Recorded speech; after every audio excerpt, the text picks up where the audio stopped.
The world seemed to crumble the day the eviction notice appeared on Alex's door, a stark white paper sealing his fate. It wasn't just a notice. It was a final, damning verdict on months of struggle, a formal declaration of his failure. The city, once a landscape of opportunity, now felt like a labyrinth designed to mock him at every turn. Each street corner, every building seemed to whisper of the life he was losing, the stability that was slipping through his desperate fingers like fine sand. The crisp fold of the paper was a physical manifestation of his anxieties, a tangible reminder that the small, cramped apartment he called home would soon be just another memory. The door he once opened with a sense of belonging now stood as a barrier, a symbol of his impending displacement. Hope, a currency he had long been running low on, was now officially bankrupt. With the weight of the world on his shoulders, Alex drifted through the sprawling urban expanse.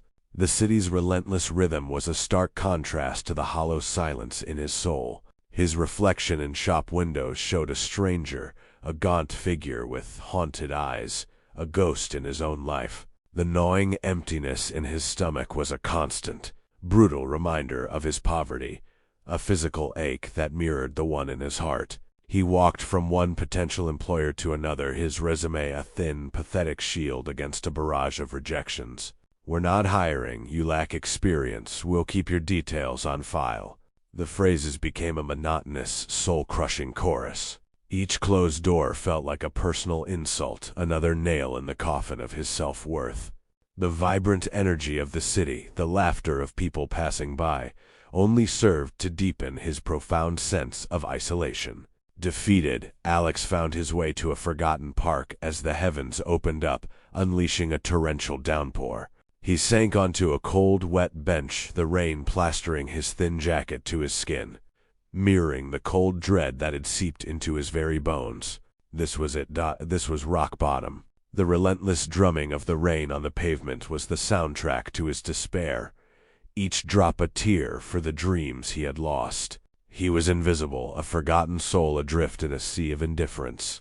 The world had turned its back on him, and in that moment, soaked and shivering, he finally stopped fighting. The last embers of his resilience were extinguished by the cold, unforgiving rain, leaving nothing but a hollow, aching void where hope used to be. He buried his face in his hands, a silent, guttural sob shaking his entire body, a final surrender to the overwhelming bleakness. Just as the darkness threatened to consume him completely, a figure emerged from the misty curtain of rain.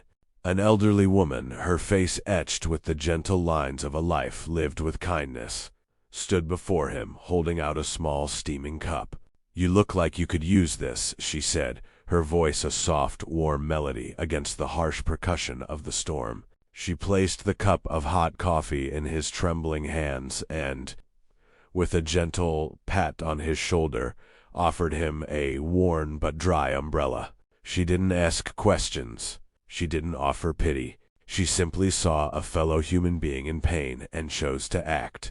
As she walked away, a small, unassuming beacon in the storm, Alex looked down at the warmth spreading through his numb fingers. It was just a cup of coffee, just an umbrella.